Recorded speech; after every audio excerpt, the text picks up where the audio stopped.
Oi, beleza, gente? Partiu do sofá? Então vamos lá. Fala, meu lindo, fala, minha linda. Eu sou o professor Rodrigo Pensador e na aula de hoje nós vamos estudar um dos clássicos da sociologia, Max Weber, um filósofo de meados do século XIX. Vai comentar para nós como ele entende e compreende as relações sociais. Quer embarcar nessa divagação filosófica e sociológica? Então, não esqueça, curta o nosso vídeo, compartilhe as nossas ideias, assine o nosso canal e venha embarcar nesse mundo maravilhoso do saber e do conhecimento. Depois da vinheta, vem comigo!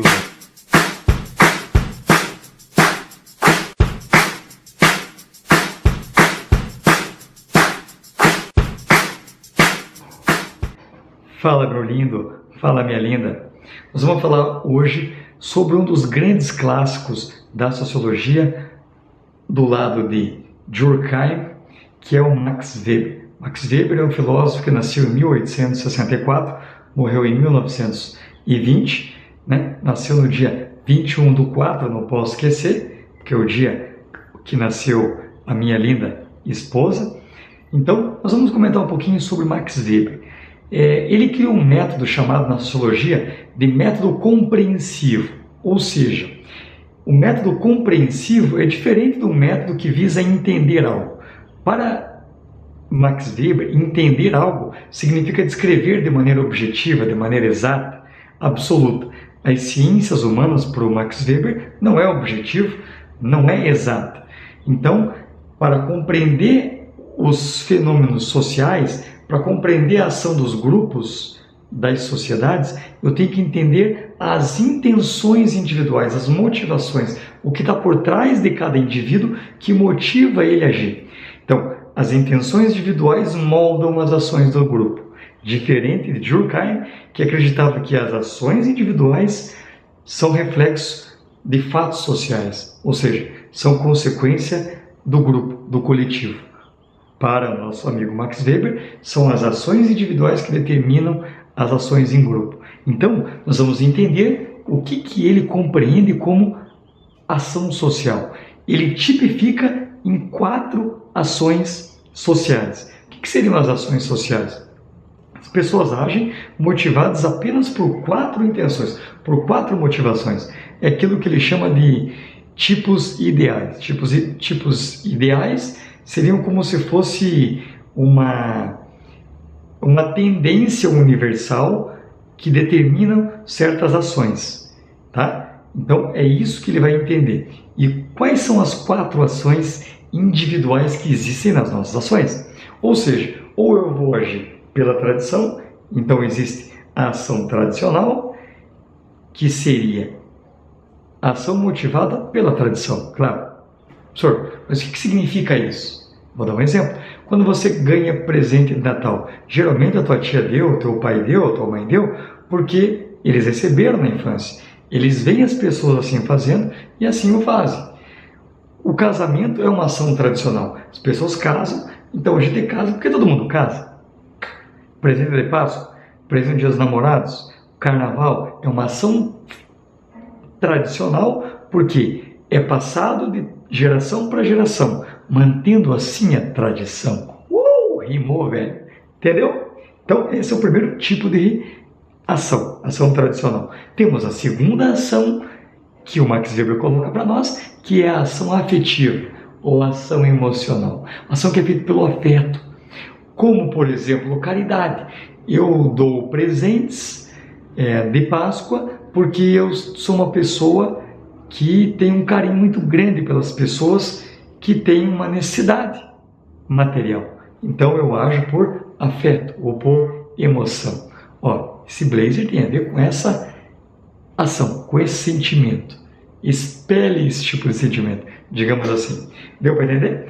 A terceira ação é uma ação social, racional, em relação a valores. Então, uma causa que eu quero defender por base de um princípio. Então, eu vou me manifestar politicamente para defender a igualdade, para que todos tenham condição a ter moradia. Eu tenho minha moradia e eu vou defender aqueles que não têm esse acesso. Então, quando eu faço algo com base em valores, isso tem a ver com a ação social racional em relação a valores. Ou eu vou fazer uma caridade, porque eu tenho como base um princípio, que é a caridade, e não por um ato emocional, né, que eu tinha dito anteriormente. E por fim, aquilo que prevalece, diria Max Weber, numa sociedade capitalista, é ação racional em relação a fins. Eu faço algo para ter em benefício outro algo, que seria, por exemplo, as manifestações dos alunos que ocuparam as escolas, seja no Paraná, primeiro, em outras cidades ao longo do Brasil. Então eu faço algo para conseguir um benefício individual como finalidade, né? O Estado age assim. O Estado, quando ele me pune, quando ele me multa para que eu tenha como finalidade uma ação, né? Que é o quê? Que é coibir o meu ato infracional, por exemplo. Então nós vimos aí 4 ações típicas que é desenvolvida por Max Weber. Joia? Que mais que ele desenvolve? Ele desenvolve uma ideia muito bacana que tem a ver com os tipos de dominação. Tipos de dominação. Existe a dominação tradicional, existe a dominação carismática e existe a dominação racional legal. Uau! Qual que é a tradicional? Vamos supor que nós vivamos ou nós estamos vivendo sob um regime monárquico, uma monarquia absolutista. Então morre o rei, quem que vai assumir? O filho mais velho. Então é por meio da hereditariedade, ou seja, é uma tradição familiar que vai ocupar o cargo. Não é o caso do Brasil. Nós já vivemos e ainda vivemos, né? Seja num passado um pouco não tão distante ou no presente muito bem próximo de nós, a forma do poder denominado de carismático. Ou seja, o líder, o governante, ele tem um carisma. Quando eu digo carisma, não necessariamente ele é algo apaixonante. Ele tem um apelo social muito grande. As pessoas seguem ele. Ele tem uma característica como se fosse um místico, uma característica mística. Ele é quase visto como um deus, como um mito, né? Então, tanto Lula quanto Bolsonaro são dois personagens que têm como característica a forma de governo carismática. Eles conseguem angariar multidões, seja para um lado ou seja para o outro. Então, essa é a forma de governo carismático, porque ele tem característica quase semelhante a deuses. Então, eles são pessoas que, quando defendem essa forma de governo, elas são dogmáticas, porque elas partem de um princípio de que eles são puros, seja Lula ou seja Bolsonaro.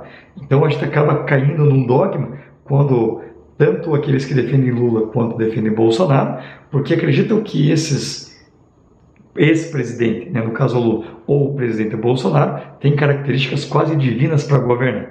Por isso que chamam Bolsonaro de mito, nesse sentido, né, porque acreditam possuir características quase que transcendentes. Beleza? E a última forma de dominação é aquilo que impera também numa democracia, que é racional legal.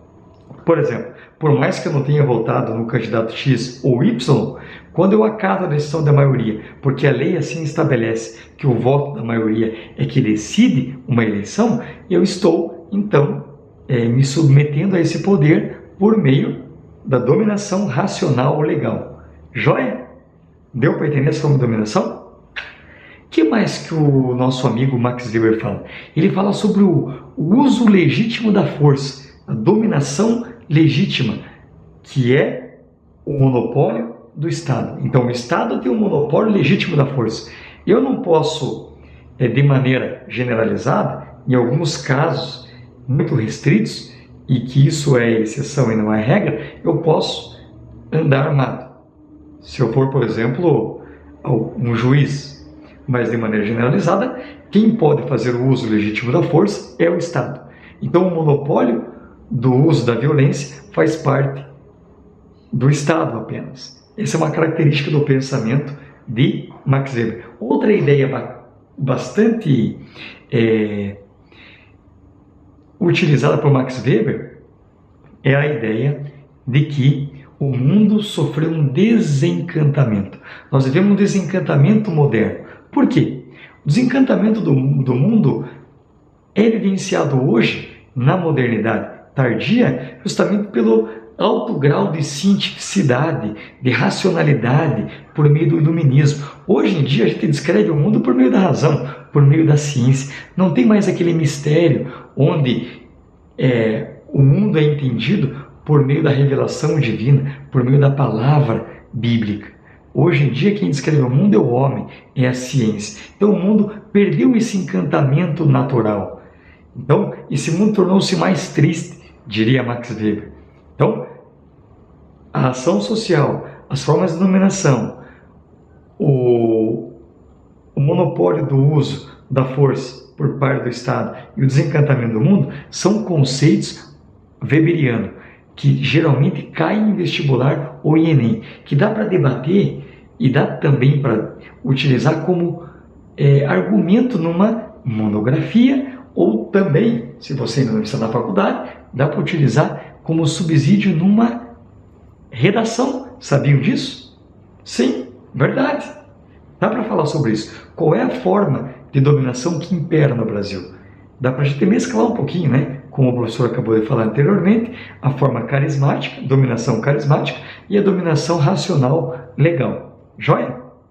Então, esse foi o nosso vídeo sobre os principais conceitos de Max Weber. Na próxima aula, nós vamos falar sobre uma das principais obras, se não a principal, de Max Weber, que é A Ética Protestante e o Espírito do Capitalismo. Espero que você tenha gostado. Se tem alguma dúvida, deixa aqui embaixo no comentário. Vamos discutir, vamos debater. Concorda com Max Weber? Não concorda? Qual é a sua opinião? Quero saber abaixo. Beleza? Então não esqueça, curta o nosso vídeo, inscreva-se no nosso canal, compartilhe as nossas ideias. Te vejo no próximo vídeo. Eu sou o professor Rodrigo Pensador e esse é o canal Che, História e Educação, feito para você, por você e para mais ninguém. Um forte abraço.